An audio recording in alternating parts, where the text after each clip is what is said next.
आर्थिक सुनामी आ रही है, भयंकर आर्थिक सुनामी अब आ रही है। उसका कारण है कि हिंदुस्तान का जो प्रोटेक्शन का सिस्टम था, जो इंटरनेशनल इकोनॉमी से एक प्रकार से शॉक अब्जॉर्बर था, उसको बीजेपी ने हटा दिया है। तो एक तरफ से भयंकर आर्थिक सुनामी आ रही है, प्राइसेस बढ़ रही हैं, और ये अभी शुरुआत देखी आपने। ऐसी इकोनॉमिक क्राइसिस आएगी हिंदुस्तान में जो आपने अपने लाइफ में नहीं देखी होगी। ये हो रहा है, इसको अब कोई रोक नहीं सकता है। दूसरी तरफ क्या हो रहा है, हिंदुस्तान के अंदर, सिस्टम के अंदर इंस्टीट्यूशनल रिवोल्ट हो रहा है। तो आप सोचती हैं कि इलेक्शन कमीशन फुली कंट्रोल्ड है। वो 3 साल पहले फुली कंट्रोल्ड है।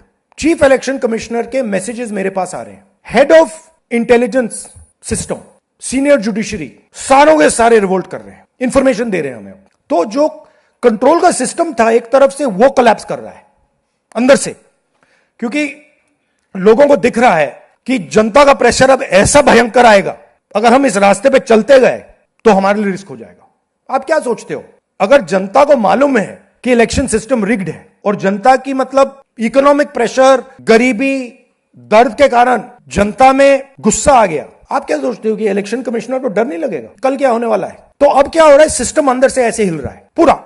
और मैं आपको ये बता दूं कि मेरे पास इंफॉर्मेशन आ रही है, सिस्टम मुझे इंफॉर्मेशन दे रहा है, मोदी जी के बारे में, शाह जी के बारे में, उनके बेटों के बारे में, मिनिस्टर्स के बारे में, अजीत डोवल के बारे में पूरा इंफॉर्मेशन है, धड़ाधड़ धड़ाधड़ धड़ाधड़ हमारे सिस्टम से आ रहा है। अब यह हो सकता है कि जनता के प्रेशर को यह सप्रेस करने की कोशिश करें, इमरजेंसी जैसी चीज कर दे, हो सकता है। बट अब हम दूसरी स्टेज में जा रहे हैं। पहले हम फुल कंट्रोल स्टेज में थे, अब ये आउट ऑफ कंट्रोल जा रहा है इनके। मैं मोदी जी के पास जाता हूं, जब मीटिंग में जाता हूं, मैं आपको बताऊं, मेरे पास मोदी जी के पर इतना इंफॉर्मेशन है, मोदी जी जानते हैं, मैं भी जानता हूं।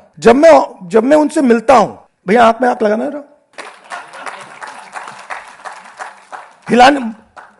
हिलना पड़ता है, क्योंकि वो जानते हैं कि जिस सिस्टम को मैंने कंट्रोल किया था वो सिस्टम कोलैप्स कर रहा है और पूरा इंफॉर्मेशन इसको दे रहा है। तो ये डायनामिक चल रही है। और आप देखना, मेरे अंदाजे से, मेरा असेसमेंट है, 1 साल के अंदर मोदी जी प्राइम मिनिस्टर नहीं होंगे।